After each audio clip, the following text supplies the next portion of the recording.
Today, we're joined by Sebastian here. He is a local Vancouver model, but not only that though, he is actually someone who's represented by an agency.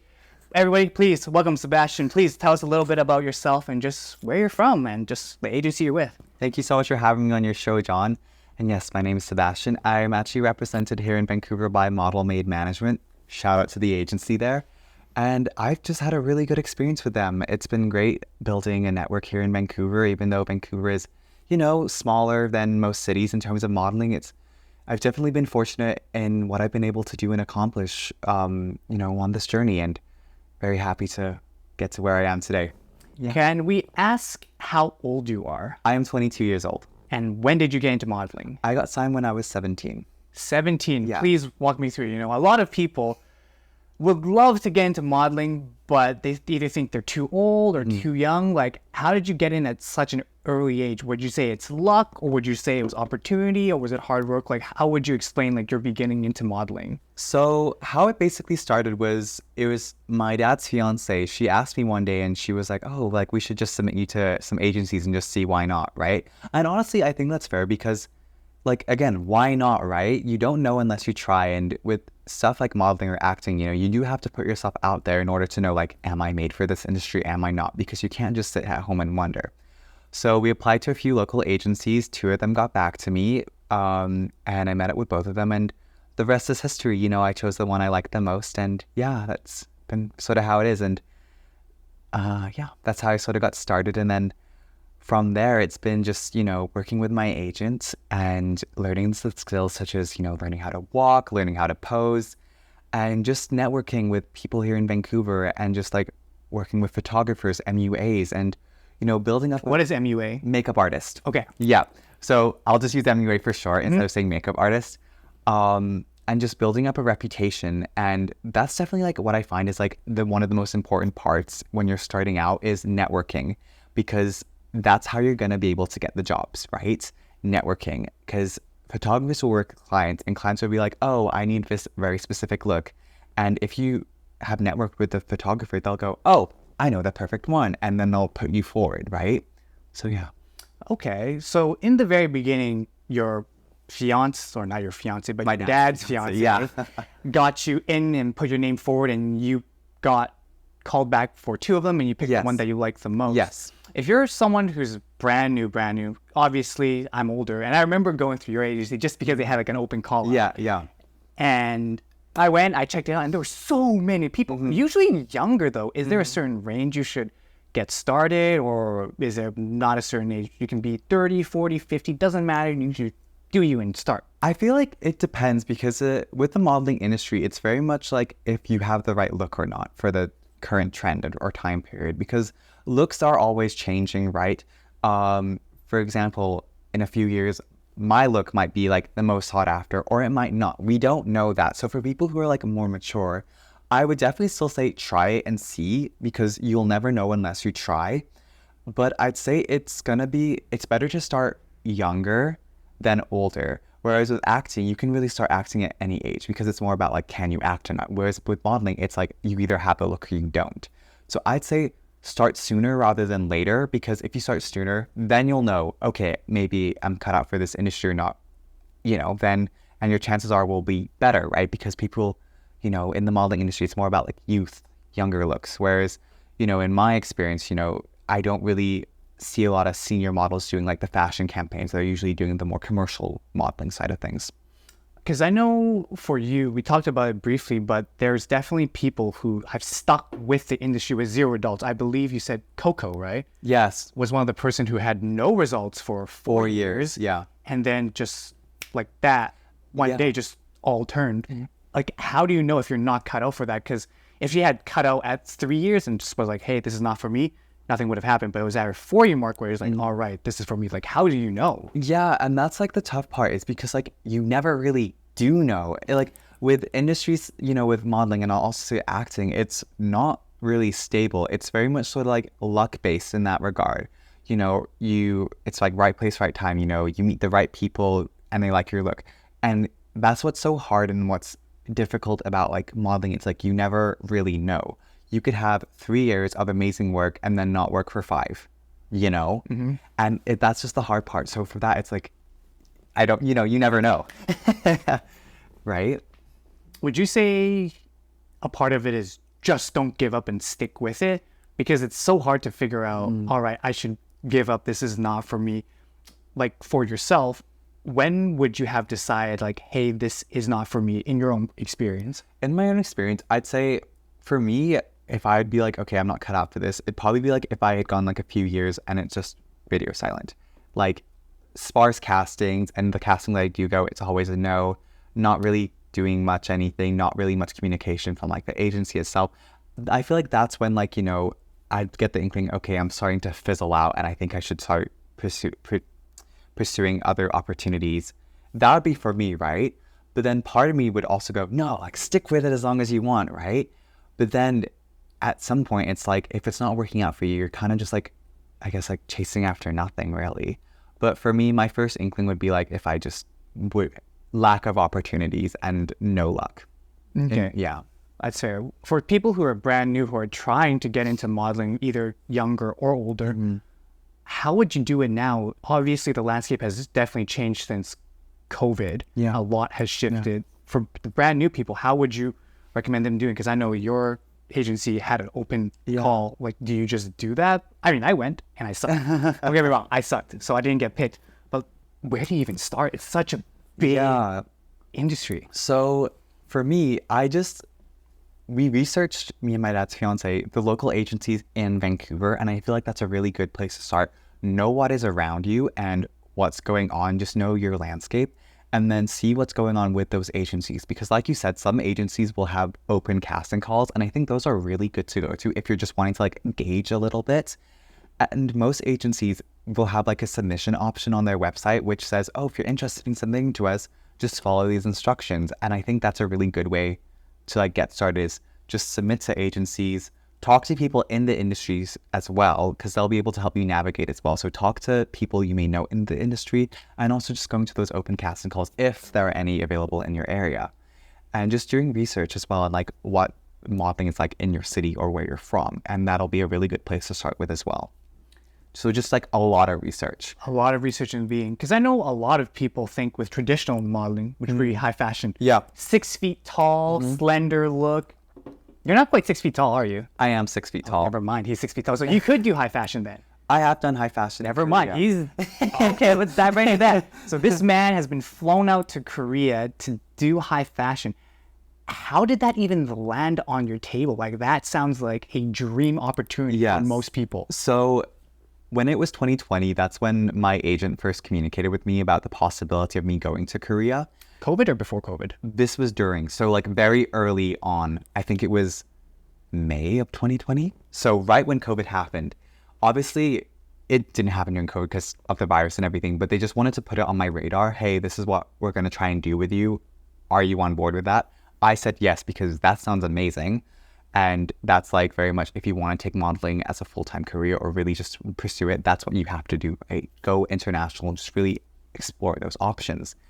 And then I think with COVID, that made the virus really hard. They emailed me and we talked in like November of 2020, and they're like, how would you feel like going within the next few weeks? And I was like, absolutely not, the virus and everything. And I'm glad I said no, because the borders closed. So if I went, I would have been stuck there.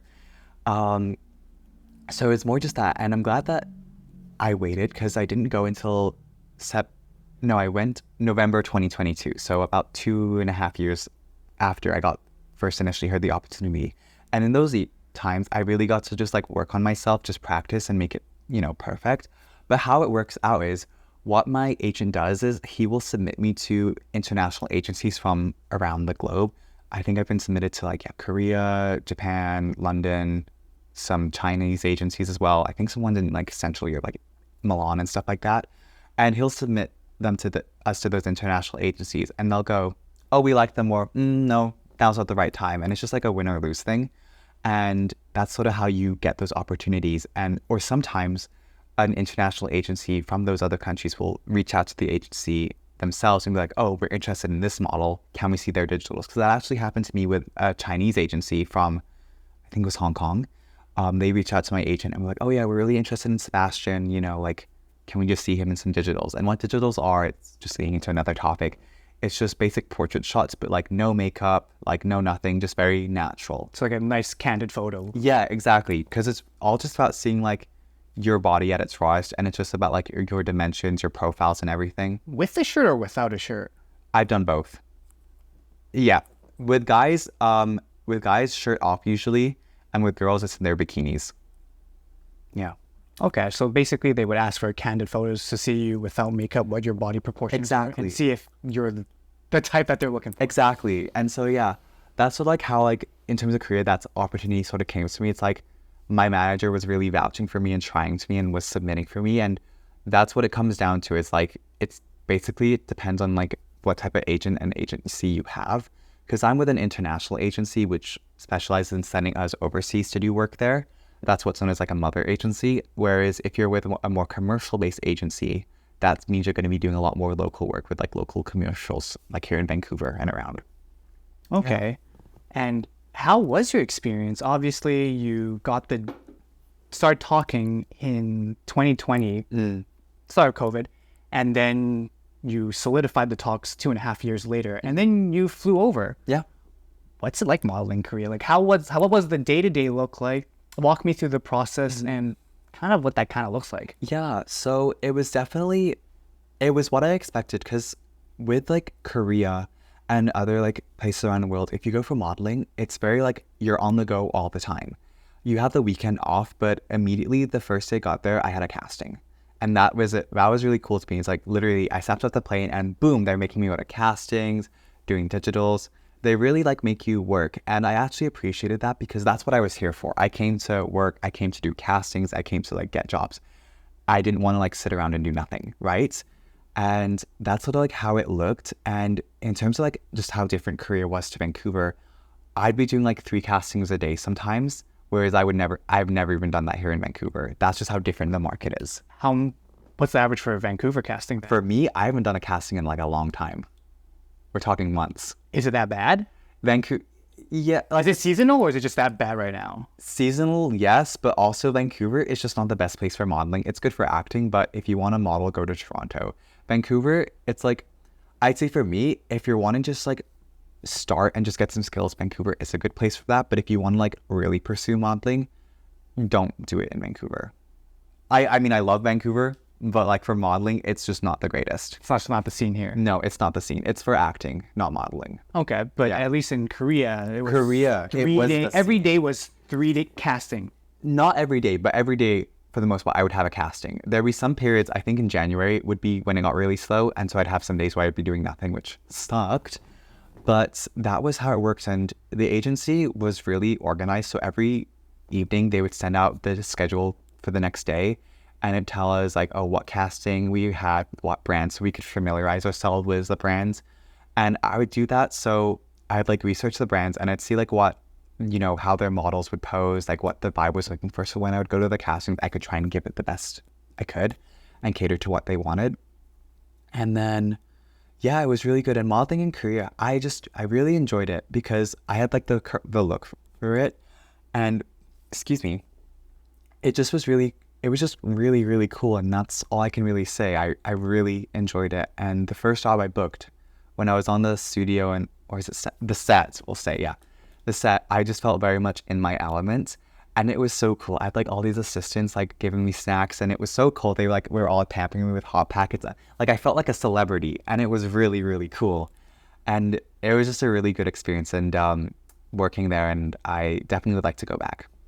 Sounds like an amazing opportunity. Yeah. But speaking of pose, I could only imagine in the beginning, poses must be a huge part of modeling, the walk and the posing. Oh, yeah. So that's all modeling is really. Your bread and butter, basically. That is your bread and butter.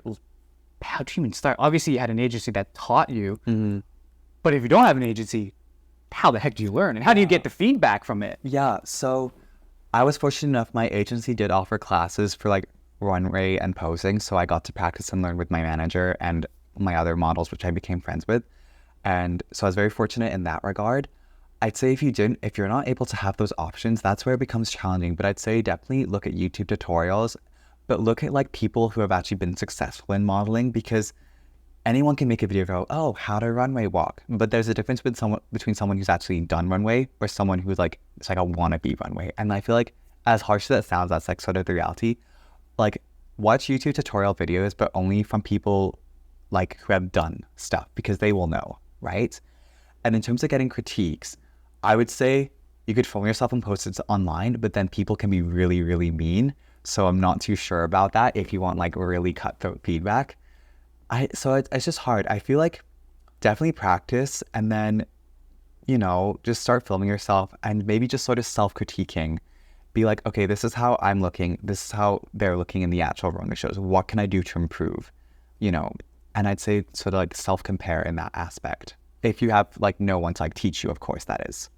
Because I know there's definitely the freelancers who call themselves models, and then there are people who have an agency, and there's success in both. Yes. Right? People can find success in both.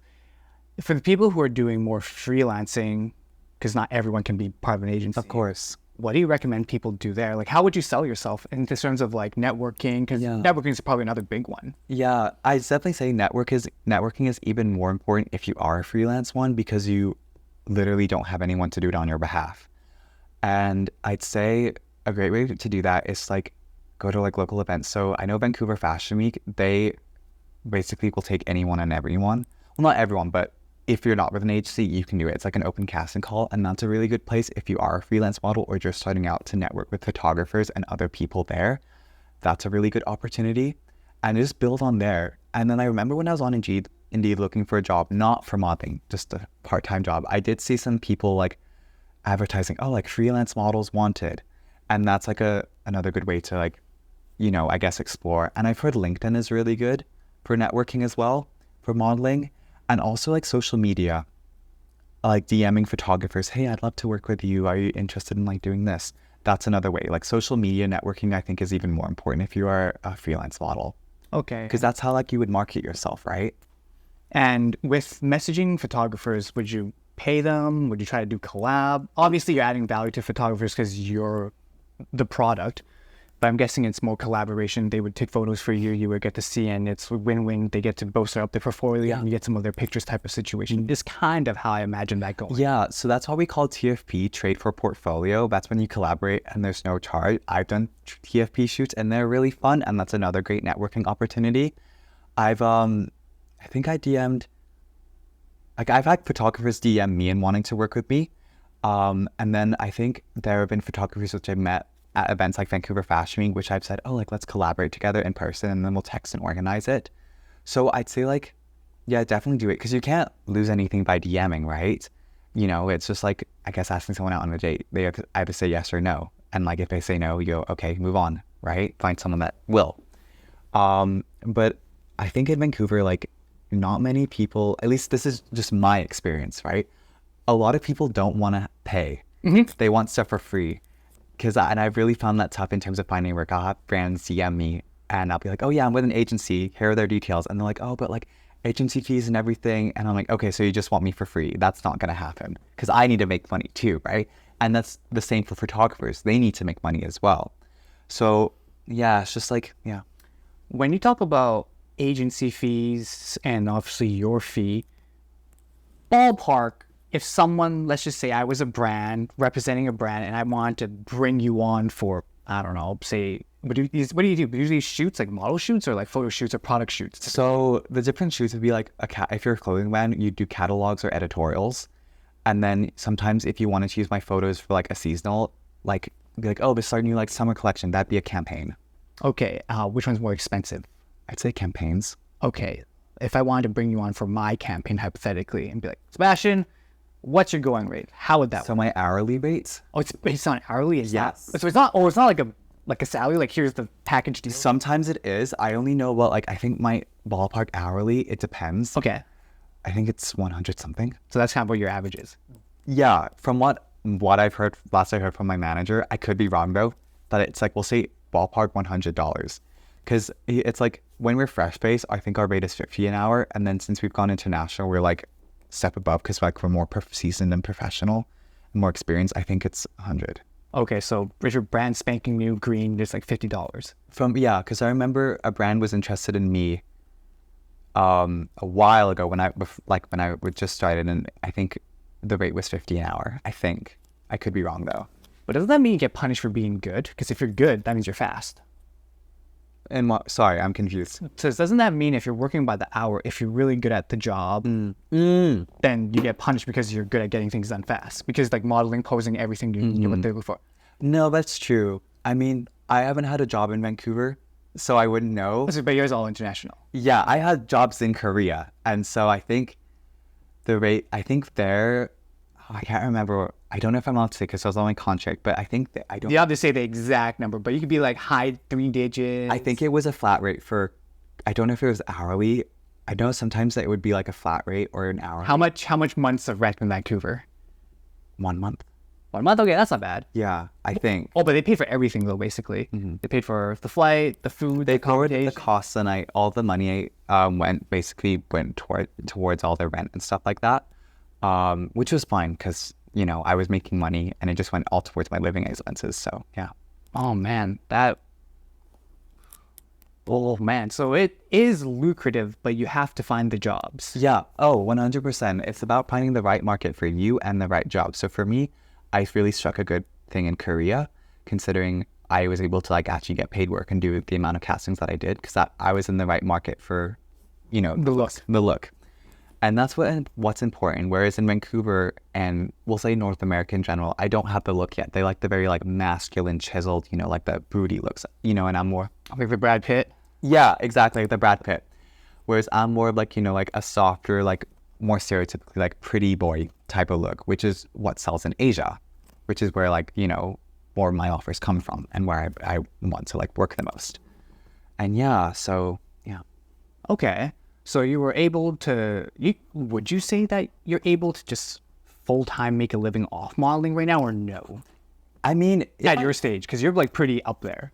I mean, I wouldn't say I'm up there. I'd say like in terms of the international scale, my reputation is like so small because I've only done like one international venture and I did some good campaigns there, but it's not like I did like a massive one, so my reputation is really small, but in terms of making it a living, I feel like it's definitely doable. It just matters. I feel like if I was in Korea and I like moved to Korea full time, I could probably make a good amount if I modeled full time. Like this is all hypothetical because I was only there for 3 months. Okay, but with that 3 months, that whole 3 months, it paid 1 month's rent in Vancouver, or it paid like multiple months of rent in Vancouver? I think it would make, I made quite a few thousand. I think it made like a couple months of rent in Vancouver. Okay. Whereas Korea rent is a lot cheaper, so it's like a lot cheaper than Vancouver, especially where I was in, because I thought it was gonna be Vancouver expensive. No, I think it was so much more affordable living in Korea, like Seoul, Gangnam area. It was so affordable. How much it was in Canadian to live like just rent in Korea? I don't remember my rent, but I'll say like groceries though. Like my grocery cost for myself was under $100 For the whole month? for the week. Well, that's not bad. Like 90, whereas like stuff in Vancouver it'd be like over 100. Okay, so like 2x, 1.5x, Yeah, like 1.5. Yeah. 1.5x. Do you remember Fernanda? Yes, I know she's in China. Yeah. So we had a friend of ours who didn't get much jobs here, but when she went back, she's popular. And She modeled in China because that's how we first got to know each other. Because she was like, I was like, oh, I model. She's like, oh, me too. And that's how we bonded. I know, I was like, the scene is definitely not here, as weird as that sounds.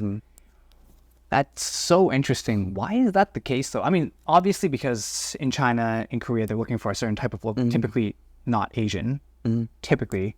So does that mean if I was the Asian guy, I would want to try to move my scene somewhere else where people are looking for Asians? So I'd say so. Like, because when I was in Korea, what was funny, it's like all the local brands, Korean local brands wanted like, we'll say foreigners. And then all like the big like international brands wanted like local Koreans. So that was kind of a funny parallel. I'd say, I don't know if I can really comment on that because I know like in North America, like definitely like they're wanting more diversity in North America. So I'd say yes for North America if you were, but then I feel like I'm the wrong person to ask. That's fair. Considering like, my ethnicity and everything, No, that's fair. So for you, what is kind of the next step in your career? Obviously, you're getting jobs internationally, and you did say that you want to be able to move or do more work out east in China, in Japan. So what would the next step look for you? Definitely another international placement. I would love to go to Tokyo or London next. I think I would love to live in London for multiple reasons because all my family's from England. But I would really like to go to Tokyo because it's similar to Korea in terms of the fashion and like, you know, like in terms of like the overall like vibes of like the fashion world, they're very similar. And I really like the modeling world in Korea. So I think I'll really love Japan and Tokyo. Well, not Japan, like Tokyo. And yeah, like I think that'll definitely be my next step. So I will have to contact my manager, get some new digitals done because I think last time I did digitals, it was October. And technically you're supposed to do them every like 4 months because you're all, you're always growing up, especially when you're younger. Get the new digitals done and then just submit and take things from there. I think that'll be my next plan. But obviously because I work and I do school, it's a bit difficult to like time manage everything. What are you studying in school? Communications. Go into fashion, advertising, and marketing. So we want to be in the fashion industry. Okay, so you want to be in the fashion industry Yeah. still. So you're taking communications for advertising and Marketing. marketing. Yeah. How does that look in terms of a job? Obviously, modeling is, you do models, you do shoots, you do runways. But what does the communication side of things look like? So especially in the modeling industry. yeah, well, in the modeling industry, because communications is a lot more like PR oriented stuff, like human resources PR, and like the more social side of brands.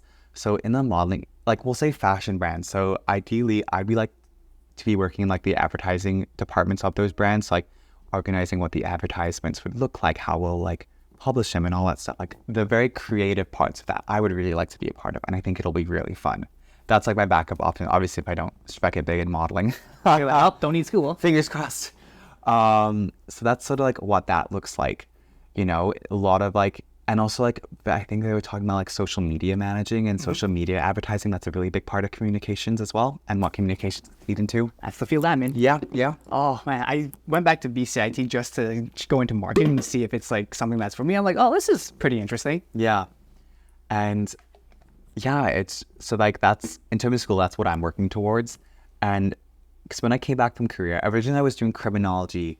I did that too. Yeah. That's a few. Yep, that's where I'm at. And because I liked criminology, but when I came back from Korea, I was like, nah, the fashion industry, that's where I really want to be, right? Because Korea, it just really opened my eyes to like a true like fashionista. Like This is what it's meant to be. yeah, because Not Vancouver. And I will say, yeah, Vancouver, it's just like nobody dresses nice. Yeah. Like I'm making like a very general statement. Like, I mean, even today, like, I'm just wearing like very casual clothes, right? Whereas in Korea, though, everyone, like, if you're going out, everyone like will dress really nice. And the style there is just so cool. And the clothes are just so much nicer. Like, even the brands that we have in Vancouver, like Uniqlo, for example, the Uniqlo in Korea, the options were just so much better. Like, I bought so much stuff from the Korean Uniqlo. Oh, really? Because Uniqlo is like nicer, but it's not like premium. Yeah, it's like nicer, but like the Vancouver Uniqlo, it's just really, really basic. Whereas in Korea, like they had like nice, like actual, like, I say that I know I'm being harsh, but like actual, like fashionable stuff. Yeah. Okay, so it's not your basic like slap on like a picture and boom, that's your shirt. Yeah. It's not like that. They had like stylish shirt. Even if it was like just like a one like colors like shirt, it was like, it looked like more stylish. Clean, a and little just bit looked more sharper. sharper. Yeah, exactly. And that's what I really like when I was modeling in Korea. Like I really fell in love with that like culture, the fashion culture in Korea was really cool. And I wish Vancouver was like that more. Interesting. Yeah. But speaking about culture, but what did you say as a result of people dressing so nicely? Isn't it very shallow, very first impression matters? Wouldn't you say that's definitely a thing? Yeah, well, I think first impressions make everything. Even like in Vancouver, like when I meet someone for the first time, like first dates, for example, you best believe I'm going to be like best my dress and like the best self, right? Because that's how you like build a connection, like reel them in, And when I'm like going to like castings, or even when I landed the job and I met up with the client, like I was, always like my best foot forward because, you want to like make that really good impression. And I wouldn't say like dressing up nice is shallow. I feel like when I dress up really nice, it's like a good confidence boost, because I want like, it just makes me feel good. And I want the world to know like that I look good and I feel good. And I don't think there's anything wrong with that. No, You that's know? fair. But have you ever run into issues where you dress nice, you look a certain way, you give off the impression that you're somebody, right? You're somebody, but maybe after a little while, people get to know you. They're like, oh, wait, the expectations versus reality were different. Have you ever had frictions with that, or has it never been an issue for you? No, I mean, for me personally, I've never had an issue with that because, like, even like when like my day to day, like in my work uniform, for example, and I was talking with somebody and I said, oh yeah, like I do like modeling on the side. They're like, oh yeah, I could tell. I'm like, oh, how so? Like, oh, like just from like your features or anything. So I feel like I've never really personally like not met, but experienced like where the expectations and the reality were different, if that makes sense. No, that makes sense. It means that you're congruent with who you are. Because I definitely run into issues where I presented myself in I know way that, you have. Yeah, 100%. And the way that I thought I should present to be with a certain crowd of people, but I completely backfired because I'm not like that. I like best foot forward, but that's not me.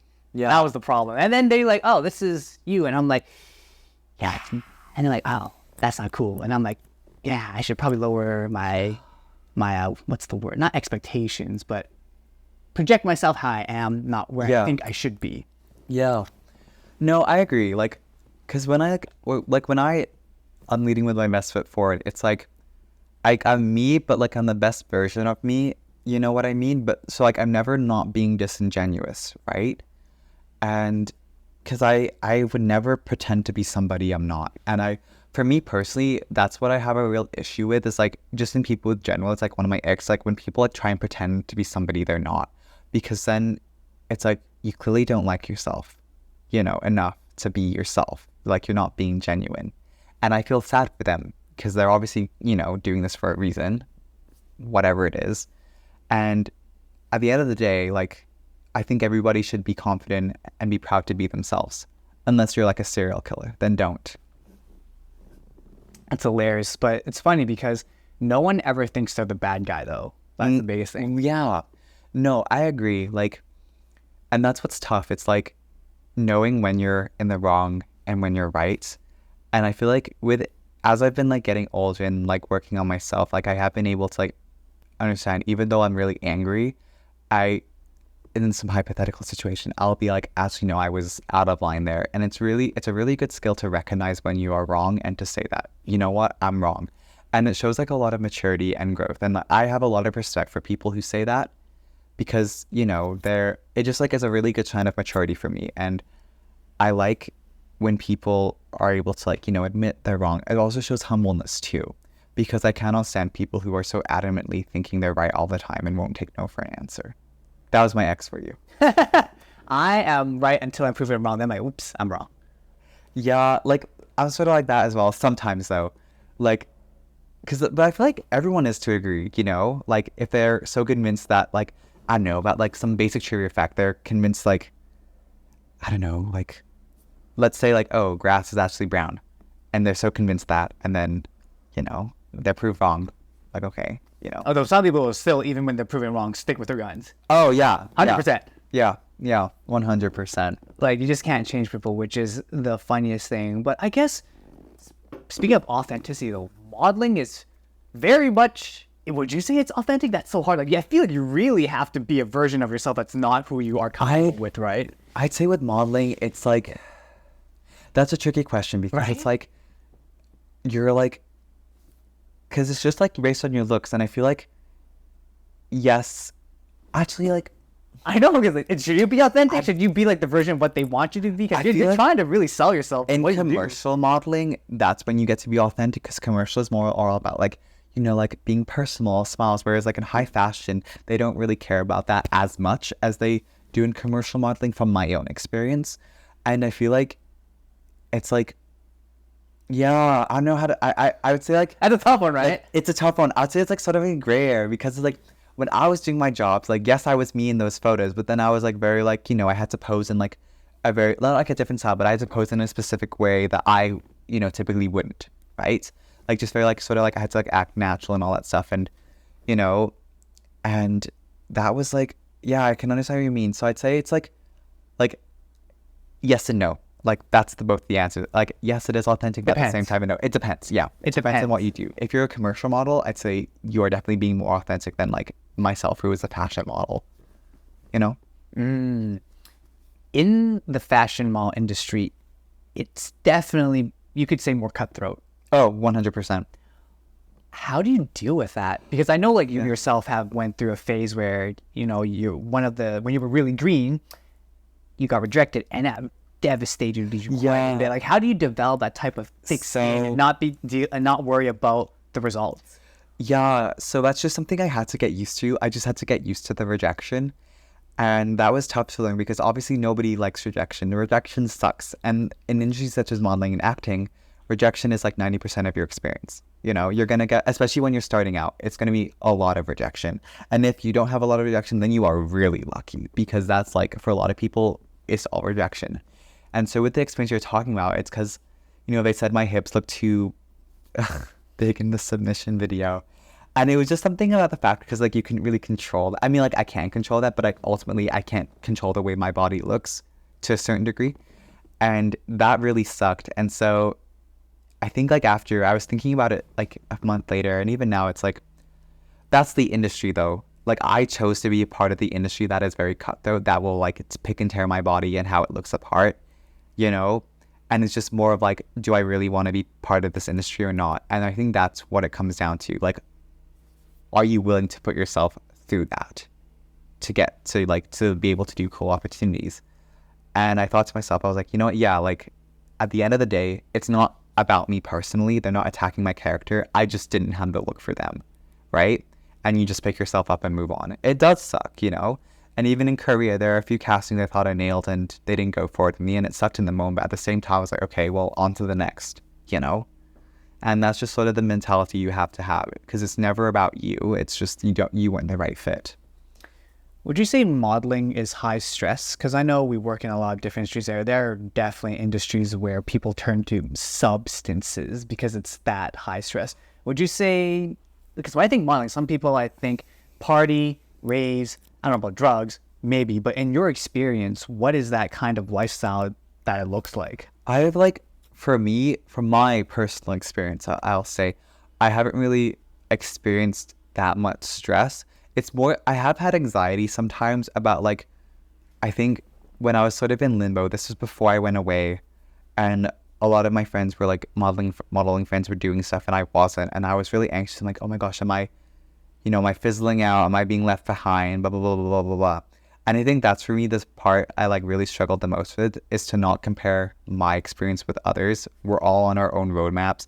Yes, you know, some of your friends will be getting to do other opportunities sooner and faster than you. But again, that's how it is sometimes, and you just can't take it personally. Whereas for drugs and substances, I think, well, on the more party side of things, sure. But that's with every party scene, isn't there? And then I guess like the only real, I guess, issue is that like people would probably like, you know, starve themselves to like make themselves skinny.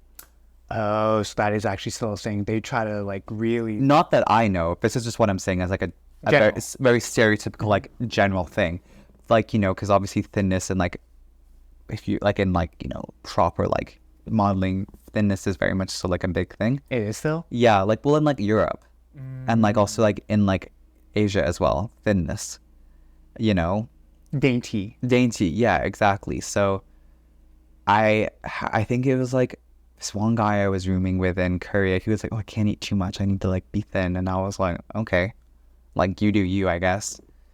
But there are ways to like go about that. Like I think just like having a good like workout regime, eating healthy, and also taking like healthy supplements for you, like omega-3 and just all the good ones, which will help like with metabolism and like your energy levels. I think that's sort of like the best way to like help like stay in shape and get in shape. There's like, it's just a healthier way. It's just sometimes people, you know, it takes time to get that way, and some people like fast and convenient versus like the long game. So that's why I think why they turn to like, you know, starving themselves or like taking those like Ozempic pills or whatever. Speaking of lifestyle, that's an actually interesting topic. For you, people think you just eat, sleep, runway, make money. But what is the actual day-to-day? Obviously, you talked a little bit about working out, diet, vitamins. What is kind of your go-to routine with this type of stuff? Obviously, skincare and whatnot. Yeah. So in terms of like, we'll say my idealistic routine, because right now it's summer vacation. I'm just like very chill, like on vacation mode. But like my idealistic routine, like what I would do when I was very into it, I'd wake up, I'd have my breakfast, and I'd take like my pills and my supplements. Like vitamins. All that Yeah, stuff. so I take omega-3, vitamin B12, vitamin D, and also magnesium. Those are all really good supplements to take for like mood and stuff like that. In general. Just in general. And they also help with like your body and everything. So B12, it helps reduce like serotonin, but also like it helps reduce your energy levels and like have your energy levels up. Omega-3 is just really good for like your hair. From what I heard, it's good for your mind, and it's also really good for like your body fat percentage. So when you're working out, getting abs, and you want your abs to show, it's a really good thing to have. Magnesium is just really good for just balancing your body out. I think it's good for bones, and it's also good for sleep. And sleep is important. That's how you look good. And then D is just good for your vitamins and just, I think it's skin as well. It's just all those supplements, they're just really good ones to have. And then I would eat cereal, and then I'd like go about my day. I typically would like to go to the gym in the evening. That's because that's when I find myself the most energetic. So I would typically just do a bunch of cardio, so like treadmill and whatever. And also I really liked swimming. Swimming was a really good thing because it was a full body workout, but like you're in water, so you don't really feel the pressure as much as you do, if that makes sense. There's no downward pressure from gravity on the ground. Yeah, exactly. And so that's what I would do. And then I would do some core exercise, so like crunches, planks, bicycles, and then some other ones. And that would sort of be like my regime. And then in terms of skincare, I don't need to use a lot of products, but I think I would do like a cleanser. Sometimes I'd exfoliate, and then I just do like a nice moisturizer. I think I use this one with like sacrylic acid, which is really good for like helping like prevent like blackheads and acne. Not that I really struggled with that, because I was really fortunate with how my skin was.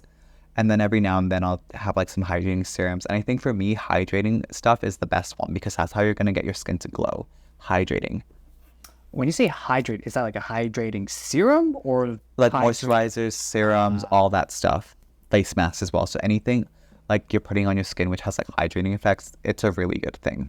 Okay, because I know definitely in out east, they definitely like that glossy look. Oh dear. Yes. Oh, wait 1 second. You're all good. We'll just edit this out.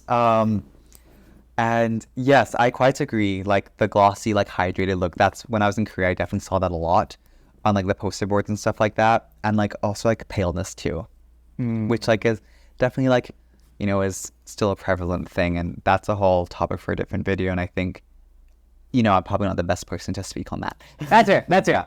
That's fair. That's understandable. So definitely the routine is. Would you say it was hard to maintain that type of routine for yourself? Was it like stressful? Because I know sometimes it's like going to work out. People try to get into shape and they feel like, oh my God, I have to go work out again. Yeah. Like, was it stressful? Like how many hours did you put into the gym? 1 hour, like a day. Because that was including swimming or not including swimming? Not including swimming, because I'd alternate. Because if I'm at my dad's house, I go to the pool because it was closer from my mom's house, so I just go to the gym nearby. But you put an average like an hour, like 5 days a week, 3 days a week? Yeah, 5 days a week or something like that. Because when I was doing that, I was like struggling with anxiety, so I'd be like having anxiety, like, oh, if I don't do this, I'm gonna get anxious and I'm not gonna sleep at night, so I like need to go. So it was a really unhealthy way of motivating me, but it was motivating me. It got you in the gym. It got you in the gym. Now like since that's all regulated, I haven't like had that anxiety to go, but I'm getting back into my regime. So I think yesterday I went swimming for the first time in a month and it was amazing. And so yeah, I just did like my hour swimming, because I do like however many lengths I want, and then I'll just sit in the hot tub and just let my muscles just relax, and then I'll pack up and go. And yeah, I think it's just more about like having like the drive and motivation to do it, like just the mindset. And I know everyone talks about having the mindset, and it sounds really cliche, but it's true. Like you need to be very disciplined, right? And like just commit to something. It's like committing to like a movie or like a TV series, right? It's like the same sort of mindset. That's interesting that someone as young as you is talking about mindset, because you hear older people say mindset. They're old. Of course they're going to say mindset, but you're also someone who's younger. For yourself, what type of mindset shift or change in your mindset really benefited either your career or your life in general that you find that it's like, hey, people should definitely adopt this? I think like change in mindset, just having that self-confidence, I think. Because when I first started out, I would be like comparing myself to like the other models at my agency and like what they're doing. Right? Yeah, like I think I'd get a bit insecure, like, oh, I'm not like a masculine guy, I can't ever look like that. But ultimately just learning to have that self-confidence, because yes, I'm not an ultra masculine guy, but because of that, I was able to go to Korea where they couldn't. And just learning to like appreciate like my own natural features and just having that self-confidence. And I think before I went to Korea, I was a bit more of a timid person. And when I came back there, that experience really gave me a lot of confidence because I was like literally living by myself in a country I did not even know the language of with people I didn't know. It was a completely fish out of water experience. So remember when I came back, I just felt like I had grown and matured and just got this huge amount of confidence because I faced like a lot of challenges there, which I had to deal with myself. Are you able to share some of the challenges that you experienced in Korea? Oh yeah, I had to get eye surgery because I had a cyst in my eyelid. Wait, what? Eye surgery? Yeah. Oh, that's a story. Okay, let's dive into that. Obviously, you're a foreigner. Did you have insurance? Or did you have to pay out of pocket? I had to pay out of pocket. They didn't accept my travel's insurance. So They didn't? No, I think I went to a private clinic. That's why. Oh, that's awkward. So you had to go to a public one. Yeah, like no, I went to the private clinic because that's where the agency worker took me because it was close by, and then they were like, "Oh, we don't accept traveler's insurance," and I was like, "Well," but it wasn't even that expensive. It was like $90. Well, that was it? Yeah. Oh, I thought surgery was gonna be like in America, like an arm and a leg. Like, Jesus. I thought so too, but no, it wasn't like that because when I said like eye surgery because that's what the doctor said, but basically what they did was they just like flipped my eyelid pad, like cut it open, then drained everything out, and like cut the cyst away, and then like. Oh, so it was like. It was just like a drain. procedure, but then the guy said, "Oh, we need to do surgery." So I'm like, "Okay, guess I'm having surgery." So I just roll with the story. So that was like the first thing I experienced because basically when I woke up to go away, my eye was swollen, and I'm like, I thought it was a cyst. Not a cyst. I thought it was a sty, and I'm like, oh, whatever, it'll go away with hot water and everything. But it didn't. It was getting bigger, and I'm like, and my agent's like, "What's going on?" And I'm like, "I don't know. It'll." And your neck is your bread and butter. Exactly. So I was like, of course this would happen. Like the day I leave, I think I got evil-eyed by someone. So 100%, I will like hold. I think I did. So anyways, I think like a week, I spoke to them. I said, yeah, I think I need to go see a doctor because it wasn't working. Like what I was doing just wasn't working. And they were my agents in Korea. They were just really, really nice people, and I really enjoyed working with them. And so they were more than fine. They were just more concerned about how I was doing and that I would have to pay and stuff like that. But it was all fine, and I didn't want them to worry. So I was like, oh yeah, I'm fine. And so when I came back with a big bandage on my eye, and it was all purple and swollen, and I was like, oh gosh, what have I done? This was in the middle, beginning, or at the end of your stint? Oh, this was like literally like my first week in Korea. So you were still doing casting? The first week, I had like 7 castings that week, and it was fine. I could conceal it, but like the day I had to get surgery, it was really like noticeable. So I was like, oh, out of castings. Exactly. So I think like I didn't do castings for a few days, which honestly I was fine because I didn't want to go to a casting looking like that. Like it was just annoying. And then other challenges was just like obviously having to deal with being by myself. Like I definitely got really lonely sometimes. And it was just like how to like navigate that. And like I got really homesick as well because I was staying like away for Christmas too. Oh. So that really sucked. I don't recommend it. So just having to deal with that and just like learning to be by myself and like take myself out on like, self-care days and doing stuff. So I'd go and see movies by myself, and I didn't want to because who wants to see a movie by themselves? But it was so you went to a movie theater? Yeah. So you weren't just at home on a laptop? No, I physically like went to a movie theater like by myself, and like that took a lot of courage for me. I don't know why, but it's just I think my own like insecurities and stuff like that. But I'm really glad that I did because it was really giving me that independence that I think I needed. And then another challenge was that I I gave myself food poisoning. I like cooked meat, but basically not properly. Yeah, because what happened was I had defrosted it and then put it back in the freezer, which was a rookie mistake. Rookie mistake. And then I cooked it and I like made it into like I think it was pork, and I put it in like spring rolls, and I'm like, good. And then the next day I was like, oh, my stomach hurts, and it was such a bad week. Like I wasn't. The moment you said pork, I was like, oh god. It was just I just felt so gross. That was I think like one of the hardest weeks there. So that was a real challenge, and like having to navigate that. And then and then the homesickness and the loneliness. Those I think like would be like my biggest challenge then. Oh, and then my roommates, like they weren't completely roommates as in people who were also models with you? Yeah. Okay. So when you're with an international agency in a different country, they'll put you in a model house. So you'll be in like this apartment complex with other models from your agency. So I think I was living with all these like Russian roommates, and then I had 2 Brazilian ones. The Brazilian ones were nice, and there's this other guy from Georgia who was nice enough. But the other ones, like, they didn't really speak much English, which whatever, fine. But like the ones that did, they didn't really want to get to know me that well. Because the first week, I like remember I sat down with some of them in the kitchen and we were talking. I was like, oh, like we should get dinner. Like, you know, I'd love to get to know you guys. And they're like, yeah, we'll see. We're kind of introverted. And I was like, okay, that's a weird answer to say, but whatever. But then that weekend, we got a new guy who spoke Russian, and they took him out for the weekend to hang out. But not you. But not me. And that really sucked. I was like, okay, like, you know, clicky thing. And like, I didn't, like, obviously I cared, but like, I didn't really care enough to say anything. It's just more, it was sucky in the moment because I didn't have any friends and I was living with them. And it just was like, that was definitely like a really sucky thing. You were just, you were a complete outsider, basically. I was. And then it got to the point where like, I was just having a really bad day. I was like feeling so lonely, and I went to a casting, and it was just me going to this casting. And I was with the agency worker. His name was Jake. He was the best. Like, oh, he was the sweetest guy ever. Like, I really got like close with him during my stay there. And he's like, are you doing okay? And like, you know, when you're holding everything in. Yeah, no, okay. And then I was like, no. And I was like going to a casting, and I was like full on breaking down in the car. And I was like, I can't do this anymore. I want to go home. Like, but I love working here, and I want you to know that I love this. But like, I'm just so lonely here. Like, they're just all the guys. Like, they don't talk to me. Like, they're just mean. Like, you know, not that they were like say, they was more like they weren't saying. It was just like their actions like were like they're just cold. They're just like really clicky and like cold, and it just was like, oh, I was like, I can't do this anymore. And but he was saying like, oh, he thinks that they were like jealous, and I'm like, okay, but why though? Why are you jealous? You know, but he was saying because I was the only one doing like fashion like castings, they were doing sportswear.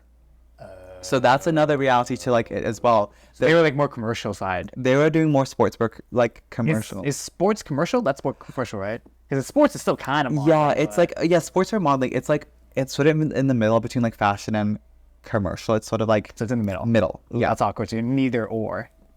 Yeah, like they would do some luxury castings, but I was the one that was only doing high luxury. fashion. Yeah, I would do some sportswear stuff, but then one of the castings I was going was just more of high fashion luxury. And that's what he was saying to me. And he's like, yeah, this unfortunately does happen. And I'm like, well, that sucks. Like for me, like, you know, but at the same time, I was kind of like, oh, like they're jealous of me. Thinking back though, not in the moment. I was really pissed off in the moment, but like thinking back, I was like, damn, they like saw me as a threat. So I don't know. It's kind of, I guess, a little badge of honor, little boost, but yeah, that was definitely like another challenge, just having to like deal with that. But, you know, we just deal with it and you move on. And because even though it does suck, it's just like, it's just one of those things. And it's just like another, I'm not saying that every like model house will be like that, because I know some people who like have had the best times. And that's why I was really keen to stay in a modeling house for this first time, because I really wanted to like get that experience and also like, you know, make friends, right? But ultimately I didn't have the best experience, right? And that's just, you know, that's what happened, unfortunately. And yeah. And that was your experience. I'm guessing you want to do it again, but modeling house or not a modeling house? Not a modeling house. Really? I did it by myself. I think like I've experienced that. And also just because I think at one point there were like 7 guys in a tiny apartment. It just was How many rooms? Well, it was like, there weren't really rooms. They'd be like sort of open concepts, like bunk beds and stuff like that. So like a studio with beds? Like, it'd be like how it was like a U-shaped apartment. Okay. And there'd be like an open space here, the bathroom, an open space here, the hallway, the kitchen would be here, and then there'd be an open space here. And they threw beds in the open space. Yeah. So my only way of privacy was that like I'd have like sheets across the bunk bed, so I'd get like some semi-privacy. And my bed was like in a corner, so I like, in terms of privacy, I had like the best one. Because you had the wall. Yeah. And so it was fine. And then I locked out. I ended up keeping the whole bunk bed to myself for my stay. And when I was like about to leave, like a couple weeks before they were starting to like double bunk people, I was glad that I didn't have to experience that, because that would have been really tough. Oh, so because of that, you probably couldn't bring anybody home. Oh, no. Well, even if that, like, that was just like a rule. Like, you can bring any outsiders home. Oh, no outsiders. No, that was just like a flat rule. Okay. Like on the door. Flat rule or just like in general with modeling houses? Oh, for my agency, like I could assume that it's probably the same for other ones. I don't know. But at least for my agency in Korea, like no one else was allowed inside. Like it only could be like agency workers or the models. That was it. Okay, so Which I mean, I think it's fair because it's for our own safety, right? safety. That's what they said. Because if I bring someone back and that person turns out to be a serial killer, That's fair. right? You're putting everyone at risk. Exactly. So, like, it made sense. Well, obviously, like, if, like, you know, let's say you're doing a long distance relationship and they come to visit you, then you couldn't stay. They couldn't stay with you. But you could go meet with them at their Oh, hotel. yeah, you could do that. You couldn't stay overnight, though. You had to come back. Basically, Yeah. it's some sort of a pseudo curfew. Exactly. We had, like, a pseudo curfew. Because I remember, like, one weekend I went clubbing. I didn't come back until, like, 3 a.m. That's really late. Yeah. And I remember I like spoke to Jake about it. I said, "Oh, like, is this like allowed?" Like, he says, "Oh yeah, as long as like you're coming back, like it's okay." And I'm like, "All right, good." Because this other guy, he went out partying for like a whole weekend, didn't come back, and then he had to leave. He got kicked out. What do you mean the whole? He was gone for like a whole night, or like No, we Friday, Saturday, Sunday gone. Friday, Saturday, Sunday gone. So he didn't come home, and then Kicked him out. Sent him home. they sent him home. I think that was for the reason that, because of what I heard, oh, he was partying too much, and I think that was it. Because obviously it's like if you break so many rules, they kick you out basically. Yeah, there has to be consequences. Yeah. So else people can be like, oh, I could do the same too. Yeah, like exactly, and that was just like what was in like our contract and everything. So it makes sense though. Like, you know, we are here to work. They are our employers in that regard. So obviously we have to respect their rules because they're providing us with a space to live in everything, you know? And it's a balance too. It's like they're not saying we can't party. We just have to be smart about it, you know? Don't get absolutely wasted and make yourself look like a fool. Well, yeah, exactly. But yeah. In your experience, obviously you worked with, would you say you work with a lot of models, or is it more individual still? Obviously you have like your model house, which you were with people, but Yeah. it was still very individual because you had your own solo casting. Yeah, like, but I would have more, like, I'd go to big group castings, like, I did that quite a bit, like, or sometimes it'd be, like, me and 2 other boys, which is fine. In terms of actual Group casting is like they take a look at like 10 people and they're like, we picked you, or what do you mean by group cast? it just means, like, we go as a group together. That's what I mean. With the castings, it's all like, okay, you're up, do your thing, you're up, do your thing, that sort of thing. And then in the jobs I did, there was, I think, my first job, I worked with another model. It was like a duo, but the other jobs, it was solo. Like, there were other models present, but in the photos, it was just me doing catalog stuff. And then I've had some some like collaborations, like TFP shoots, where I've like worked with where I've had like one other model, and that's been fun. But I typically have just done like a lot of solo stuff. Okay, and in your experience, do you prefer more solo or more collaborative? It depends. I think I like solo work because sometimes it's like, if I'm working with a person and their energy is off, then I'm not going to be too thrilled. Or like, sometimes they might, or like, what if they look better than me in the photos? Sorry, They outshine you. I just spat when I said that, but yeah, like they outshine me. That's like, not that I actually worry about that, but sometimes like if I'm looking at the photo, I'm like, oh damn, you look way better than me. Self-conscious. Yeah. So I'd say I'm just more comfortable doing solo stuff. That's just what I've done the most, so I'm more familiar with it. Okay. As we talk about collaborations, obviously when people see models, a lot of people in my mind would be like, oh, I want to get close to this model. He's like sort of a pseudo celebrity and influencer. Do you ever run into the issue where people are trying to get close to you because of what you can give them, like get you connections or stuff like that? Because that's more disingenuous. Or do you never really run into that issue? I don't think I have really run into that issue because I'm like, I say this like a nice way, I'm not really anyone yet. Yeah. But you know, like I like, you know, I'm not really like Big potatoes. yeah, like I'm not like, I'm just like, you know, this is like something I enjoy doing, like potentially like a career, you know, like I'm not like an influencer or anything like that. I think there was only one time this was like an ex-friend of mine. She did message me. She was starting to get into music, like, which was, you know, great, good for you. And she like DM'd me like, I think on like Snapchat, text, and Instagram, the same message asking me to like promote her songs. And I said no, and I blamed it on my like, oh, I don't know if I can because of my contract, which was a lie. I just didn't want to. Yeah. Because Like, a no's a no. you know, a no's a no. And it wasn't like I didn't support her. It was just like the sort of lore behind it is that like we hadn't spoken in like months and months, and that was her first message to me, like a favor. Like Yeah, there was nothing warmed up. exactly. It was just cold. It was just sort of like I was kind of like, okay, don't know how I feel about that. And then I remember like she got like I think she was talking to like another friend, and she got really annoyed that I didn't.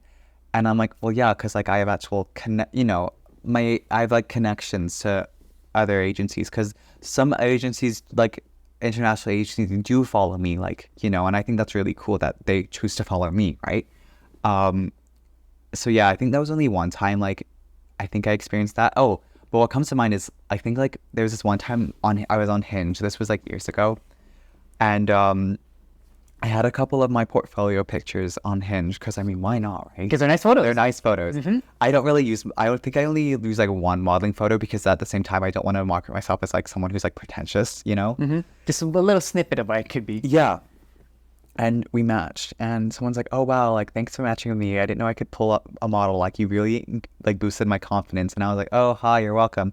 How are you doing? And he ghosted me, and I'm like, oh, like I have feelings too, like how do you think that makes me feel? Like great, I could boost your confidence, but then you've been a dick to me. So it's like, I think that was just a really funny parallel, like, and I think that's like the only time like I've experienced something like remotely like that, because like I said, like I'm not famous, like and my reputation is just really tiny. Like in Vancouver, I still have a reputation though. No, that's fair. Like I know like there are like I work with quite a lot of like local photographers. So like in Vancouver, so I feel like in Vancouver, like I have like through Vancouver Fashion Week in that regard, like I have like a semi, like a very People know of you. People like who are in the modeling industry will maybe know of me just through through the photographers in Vancouver Fashion Week. Potentially, maybe, I don't know, because like Vancouver is big yet so small. So that's like if I'm being very generous to myself, because yeah. Would you say being a model has created friction within, like, say, relationships in general? Because obviously you're somewhat of a celebrity to some extent, but also you have a pretty hectic work schedule, especially you fly around because that's what you want to do. Would you say dating is hard for models like you, or in general, or is it not really an issue? It depends. I think it depends. I think for me, the only time it really caused like an issue was when I started dating my ex, and then 2 months later, I got the offer from Korea, and originally I was supposed to go in January, but then they wanted me in November, like end of November, early December time. So I was like, okay, like I'll take the early offer because I really wanted to go. And we did long distance, and I think that was definitely a challenge, But then, like, yeah, I feel like that was the only challenge, just like with how that is. And then if I were to do it full time, I'd have to be like jet setting. So I don't know how relationship would play out in this. But then I know like 2 of the models that were there in Korea, they were like together, and they like go country to country modeling together. So like I think it just depends on like the person you're with and like, how they are. My ex, like I feel like he did I think he did get a bit jealous about like me living with other male models. He got jealous? Yeah, I think. I feel like go for it, man. Well, no, but he'd be like, oh, like, are you gonna be like enticed or whatever, blah blah blah blah. And I'm like, no, I'm with you. Yeah, I'm with you. Like, why would I ever be with these people? Exactly. So that was it. And then I think that was like the only it. Then again, my ex was an interesting person. So that's fair. But I think it honestly, my answer is it just depends. It depends. That's fair. But speaking of that, obviously, would you say just in general, because I know we talked about it briefly, but cheating in the gay community, quite not normalized, but we'll say prevalent. It's more prevalent. Like it's more like, well, prevalent, but it's more common. Well, not more common, but it's common. Yeah. Say, yeah. So, yeah. But why is that? I mean, don't get me wrong. Like, also, like heterosexual couples, same thing. Cheating happens, but I feel like I don't want to say it's more normalized, but definitely feels like it's just like, it's because that's the community. I think it's because like the gay community is very hookup based and has a lot of hookup based, and I think this is how like it's sort of been in the past, because obviously, the elder generation, when being gay wasn't acceptable, they would sort of sneak around crews hooking up, and I think a lot of it stems from that. and being in just like a healthy, like, you know, like relationship isn't quite not normalized, but it's not really shown a lot in the media. It's more like in the media, it's more like the party and hookup scene, which is a part of the culture, but it's not like the main culture. You know what I mean? And I feel like there's only a few instances where we get to see just like a genuine like gay couple, like in Heartstopper, for example. That's just like a genuine like, you know, young boy couple. And I think we just might need to see like more representation of that to like reinforce the idea, oh, like gay people can have that type of relationship too. It's funny because I have a few gay friends who definitely have that wholesome relationship and definitely a little bit older, but they just don't really post about it. But they have like a great relationship as if it was like a normal, healthy relationship with people, but they don't really post about that. Which makes sense, but they're pretty low key about it. I think that just like depends on the person, because I love posting about my boyfriends. Like when I only had two, but I really enjoyed just posting it like here and there on my story. Like, oh my gosh, this is what he got me flowers, or this is what we're doing. You know, I think it just depends on the person and what type they want to leave. Because I know some people, they don't really like to post about their relationship. That's just because they don't, you know. Whereas for me, it's like I like to do it, but like in tasteful amounts. Or like I know people who will like overpost their significant other, you know. Their significant other becomes kind of their life. Yeah, exactly. Like the me becomes a we, you know. Like I think one of my like best friends, he's dating someone, and it's kind of to the point where it's like they've kind of like become like the package deal. The package deal. And I'm like, I love his girlfriend. Like she's so great, but sometimes I'm just like, I just want to hang out with like my friend. Yeah. You know, like without the attached person. You know, like not that I don't want to hang out. It's just like I just want that one-on-one time, right? Which I think is completely fine.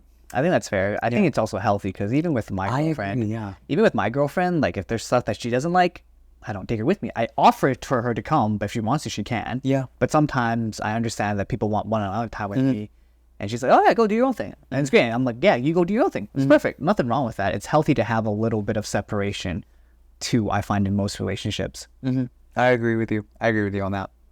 For yourself, though, would you say that you prefer it if someone was more attached to you, or do you prefer someone who's kind of more doing their own thing?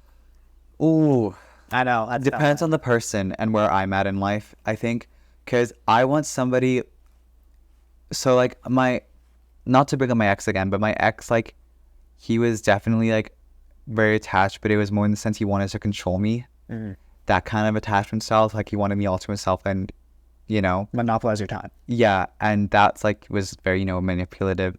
So I would say I want a balance. I want somebody who wants to spend time with me, but also like it's fine with letting me do my own thing and it's fine with doing their own thing. I would like that, a good balance, because I think that's like a key to a healthy relationship, in my opinion, is like having a balance between like time together and time apart, you know? Because if you spend like 24/7 together, like you'll drive each other crazy, you know? And yeah, so I feel like I'd want somebody to like, yeah, just like a good balance of the two. It's a shame I'm not gay and single. No, keep it in your pants there, John. No worries. I have a girlfriend. She would kill me. But no, that makes sense, because I do find that it just, in general, I feel like even just the younger, I don't know if you see this because I'm more older, but do you see in the younger generation? Not old. You're what, 29? I'm 30. Okay, that's 8 years older than me. 8 years older, but it definitely is like a slight generation. Sure, 8 years is like big enough. Obviously, when it comes to that, with the people who are around your age, do you find that there's a bit of a generation gap when it comes to just dating culture, work ethic, all that fun stuff? Because that is obviously different with the introduction of, you know, COVID happened. Mental health was a big thing with kids in school. And you were kind of growing up through that as well, but also just work ethic and apathy. Because I remember I talked to a teacher, and long story short, he's basically saying that he, as a teacher, can no longer single out a kid and tell them to answer a question because they'll feel like they're getting targeted. Yeah. And apparently teachers get in trouble for that now. So it's like that type of shift in mentality. And obviously you're more younger than me. What are your thoughts about that? Just like dating and work. I think that like, from what it seems, it's like people around my age, because like I'm 22, so like sort of my age, we're kind of like the young singles 20 fling vibes. And I think that's like the era we're in. But in work ethic, I feel like people like just like don't want to do stuff, you know, like they don't take anything too seriously. And like I think people like are again, I'm being very, very, very general when I say this because not everyone is like this, but I feel like there's just like in my generation, like people are really flaky and they Don't show can't, up. well, like they just can't commit to anything.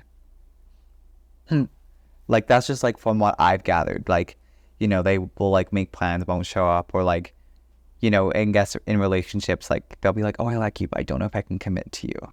Which it's like weird because it's like, okay, then do you really like me that much to begin with? You know, and like, and even with jobs, like they'll call in sick and be like, oh, I just can't work today. Because they're sick. But they're sick. Yeah. You know, so that's just what I sort of noticed in like my demographic. That being said, though, this I'm being very, very stereotypical from what I have seen. Because I remember when I worked at H&M and it was just like years ago. And it was like a lot of people like who were in my age. And I think I was like, 19 at the time. And like every day, like a lot of people would call in and like not show up to work. So like very much sort of like the, Or they would call like on like a Saturday morning type of thing. yeah, sort of thing. And like they just, you know, the flakiness aspect was there. So I think that's just like more of like an age thing. And I think as we're getting older, like that's happening less and less, you know? Because I've had my moments where I've been flaky. I think we all have, right? But that's like sort of like what I've noticed. Nah, that's fair. I guess for yourself, you've worked in H&M. Would you say that experience helped with modeling, or you became a model H&M? No, it didn't help. I'd say because I was a model before I got my job at H&M. I used to work in McDonald's. I just needed a different job because I was so tired of McDonald's. And I got H&M because it's like, okay, it's in the fashion industry. You know, it's like clothes, right? It's close. And then I actually like had to quit because I was getting really busy doing modeling. And they like asked me to leave. So that's like, Oh, because you were asking for a lot of time off. yeah, like I had to cancel a few shifts because of Fashion Week. And this was the first time I was doing it. And I was like, ain't no way I'm going to miss this for work. And then I had to cancel another shift for a shoot. And it was just like, yeah, like and they said, yeah, we think you should pursue other opportunities because you're not like a reliable employee. And I was like, okay. That's Like fair. I agreed with them. Like they weren't wrong. I was like, okay, like I'll quit. Is there any jobs though that you would recommend beginners get into if they want to get into modeling? I'm guessing I don't even know if photography would be a good one to get into to try to position yourself into modeling. Like that's tricky though because there's no real jobs which lead into modeling. You either like get signed as a model and you start doing that, or you don't, right? And that's like the tricky thing. I'd say if you want to work in, okay, I'll rephrase the question as this: if you want to get into the fashion industry, retail is a good way to start. Like working at H&M or Aritzia, clothing stores like Browns, that's a really good way to start and like work your way up the ladder. That's what I would say, like in the fashion industry as a whole. Modeling, I don't know if there's any jobs which can like directly lead to modeling. That's like the tough part. Same with photography, because photography is like, you know, it's like you just start doing it and then you like can turn it into a job, right? Yeah, Just like you know, this wedding studio here. exactly. Same thing. Okay, but leading back into school, obviously, communications, you could definitely work in big fashion brands. You can definitely work in modeling, managing the PR. Ideally, where would you like to lead that to? Because you can do so much. There's the social media influencer side. You can manage a brand. You can manage a company. You can manage an agency. There's just so much to do. Is there a specific thing you're kind of gunning for, or you're just trying to be like marketing in the modeling agency? Like in terms of like the communication side of things, I'd really like to be in the creative process for creating advertisements for fashion brands. I just think that'd be really, really, really fun. Or I'd like to be like the Miranda Priestley. Who's Miranda Priestley? She's like from The Devils Wear Prada, Meryl Streep's character, like the big boss lady. Oh, 'Cause she like works, she's like the head of like a fashion magazine company, and she's like the head. And I think that'd be like a really like sort of like thing to aspire to, because she oversees everything. So you want to essentially be either the head of an agency. Well, like not an agency. I mean, it'd be cool. I don't think I'd like once like my modeling has run its course, I don't think I'd work in an agency. You know, I just think that's just not really my scene. I would like to work like with fashion brands then. Okay, so like LV, Hugo Boss, and you would want to run the creative side of their advertising campaign. So you'd be essentially bringing on the models, Yeah. and directing, Yeah. which makes sense because you've done that before. Or I'd be like, you know, working at a fashion magazine and like working on like, creating the spreads and how each month's issue would look. I think that'd be really fun. Either way, I just want to work in a really creative team and a creative environment. That is interesting. But would you say that AI is going to take over the industry? Because AI can be trained. That's the thing. I hate AI. Really? For that reason. Well, I think in terms, like, okay, I like it because when I'm studying, I'll use GPT to help, like, with my studying, like, and just help me, like, paraphrase and everything. So I like it for studying and that research, but I hate that AI is has been used to like replace like jobs such as like artists and stuff like that. I just think it's really lazy because artistry takes a lot of skill to like practice and develop, and it's just like so lazy. Then anyone can be like an artist now. I like have a really like a strong like no AI. But would you say that there are some people who are really good with prompts, training the model to make things look super artistic? Because there have been competitions where it's like people would throw in AIR and then, they crush and dominate. But there are people who would do regular art, but then they would use AI, train the model to make it look like normal art. It's so undistinguishable unless they said it themselves. Right? Like, it's blurring. The lines are really blurring. Like, yes, but prompts, but then you're still not doing anything. You're just telling somebody what to do. Basically, the model that you're training in. The AI. The prompts and whatnot. To create something for you. Like, you're still not creating art. You're getting somebody else to create art for you. Yeah, because you're just pulling from a bunch of resources. Exactly. Because it's still technically stealing. It is. And which is really weird. It's just stealing a bunch of stuff to the point where you just don't recognize what's been stolen. Exactly. And I just think, like, it's just a really lazy thing. And I don't think that's something we should be developing. Because those are skills that like are unique to humans. Like, can AI like replicate Leonardo da Vinci? I don't think it can. His style was really unique. It's the style they could probably do, but the motif and the mindset and the like each stroke, each brush, the thought process behind it, they can't recreate. They can recreate the look for sure, but they can't recreate it. Exactly. The emotions that was there. Exactly, and that's why I'm so against it, because with human created things, that's what makes it so impactful, like the reasoning for everything, The artist could be like, oh, I placed this leaf there for X amount of reason, and it could have a really deep reason. That's something AI can't recreate.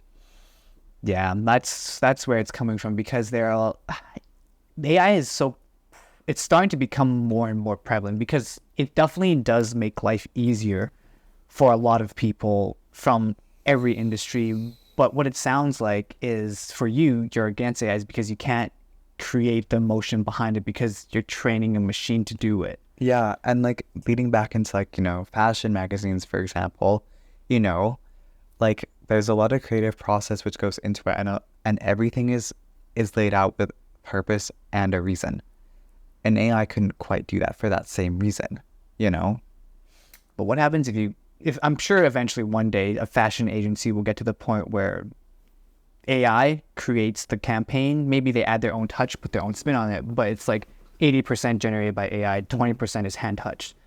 Would you still say then it's still AI if most of the work's done, but the human touches it finally and makes a sketch? Because then it's like, well, AI did most of the work, but I'm still adding my own personal touch to make it an art.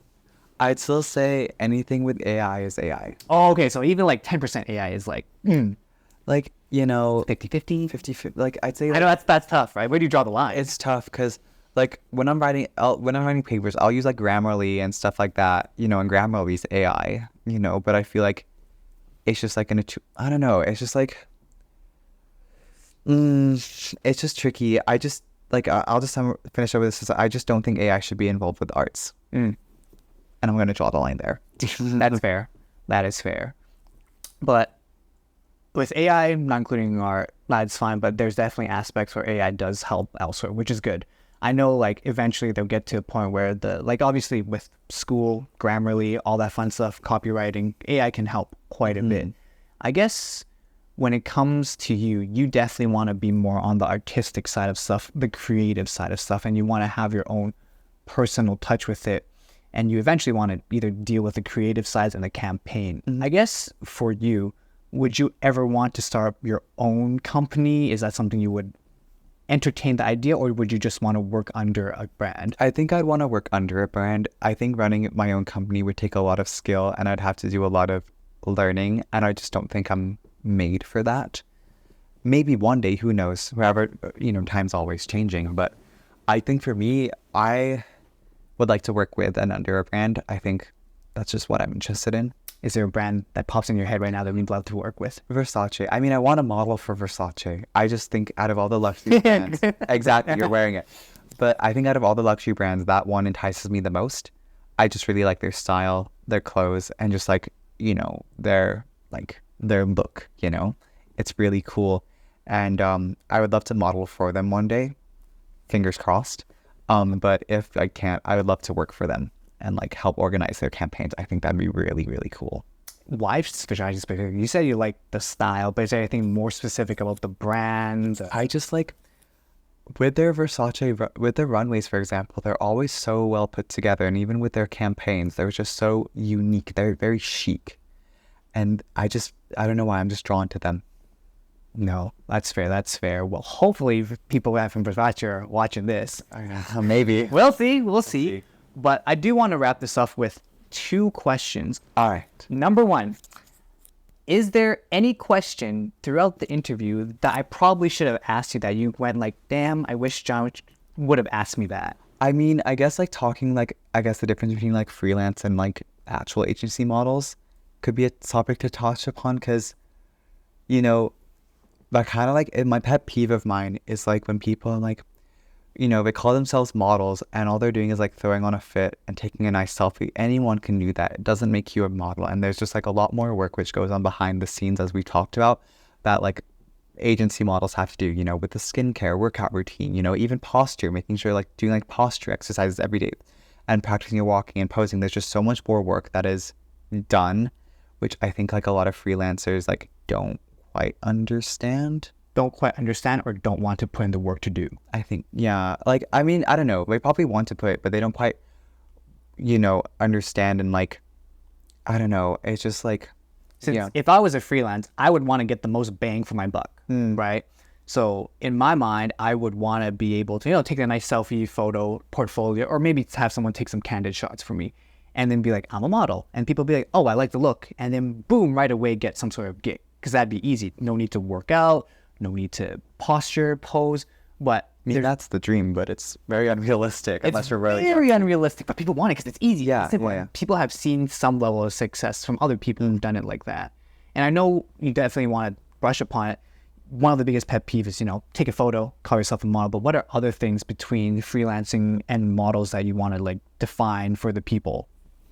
Like, I think it's just like sort of like, I guess like the opportunities that we get, right? Like with my agency, we're an international based agency. I get flown overseas to go model in different countries. Whereas like that's really hard for freelance models to do, you know?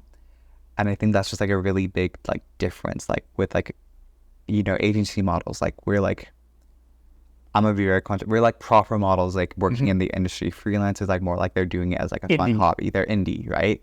But they're not quite in the industry, you know?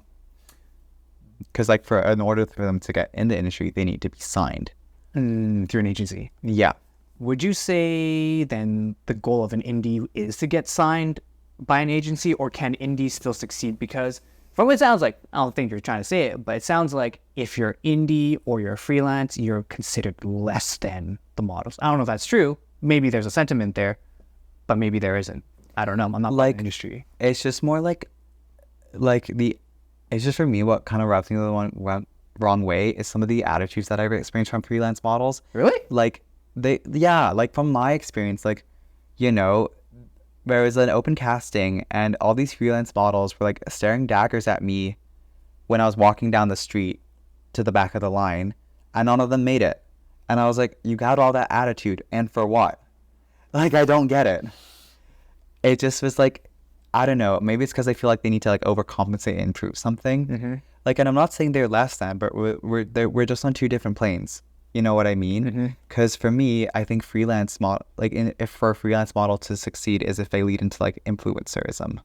Is that even a word? I don't think it is. But you know what? And I mean, they lean into the influencer Side of the modeling. Of the modeling, which is you become a personality and less of a model. Exactly. And that's how I feel like they could succeed. And like, I'm not saying one is like better, like less than the other. I'm just saying It's just different. They're just 2 different things. They're just 2 different fields, even though it's kind of in the same realm. It's very similar to, say, like social media influencers that are now showing up to like Met galas and stuff like that. You know, this is where celebrities people who are actors usually show up, but all of a sudden you have like social media Like influencers social media celebrities, yeah. just start showing up, and they haven't really, not that they haven't done anything, they have a following, but it's not like you've acted, you've had accolades. Exactly. It's not like you put in the work. You just found a niche that grew up a big following, and now you just have a lot of influence over people. Exactly. So it's sort of like a shortcut from out of Exactly. So would you say that's kind of the same sentiment? Like Yeah. the indie is more like a shortcut. You didn't really quite put in the work. It's different, sort of leaning into the same realm, but still different. Yeah, I'd say that's a good way to put it. I think so, because Yeah. I definitely do feel like definitely people are trying to like merge it, like the freelance agency. We're models, but in reality, it's like this. Maybe we can coalesce somewhere here, but even then, it's still the lines are a little bit blurry. Because from what I've seen, a lot of the freelance models are people who can't get signed by an agency. Oof, oof, you hear that? Oof. Like that's just felt That's just facts. well, not facts, like like maybe they just choose to be freelance. But from the freelance models that I've met, they haven't been able to succeed and get signed with an agency, and it's kind of like, But how do you do that, though? Obviously, there's a certain look they're looking for. If you don't have that look, then it sounds like either try harder or fly out somewhere that your look will help you win. yeah. And like that's just some of the things like I've met, like because some of the freelance models that have made it to like Vancouver Fashion Week, not that I'm saying Vancouver Fashion Week is a be all end all, it's like really not. Love it though. It's like a stepping stone. It's a good stepping stone, but like it's not like the thing. It's just like I've met them because it's been an open casting, so anyone can get casted and chosen. So like I've met some freelance models there, and they're like, oh yeah, like I just can't get signed by an agency, blah blah blah blah. And I'm like, oh, that sucks. But like You got to work towards it somehow. yeah, I don't know, like what do you do with that? Like is it a sign or is it not? Anyways, that's my only thing. And other than that, I think we kind of covered all the bases. Perfect. Is there anything you wanted to ask? I mean, I've been just asking. Yeah, I know. I've just but been asking any everything. questions. Yeah. No, but do you have any questions for me? If not, I'm going to wrap it up with one last question. No, I don't have any questions for you. Perfect. Ben, my last question is there anything that you would like to be able to share with my audience, with your potential future audience? Any words of wisdom, things you wish you knew? Like one thing that you'd like to be able to share with the people that are watching? Okay, one thing that I've learned as a model, and I'm going to say, and I'm going to reiterate, do not take rejection personally. Like, really don't. And this is a very, like, tough industry to get into and be a part of.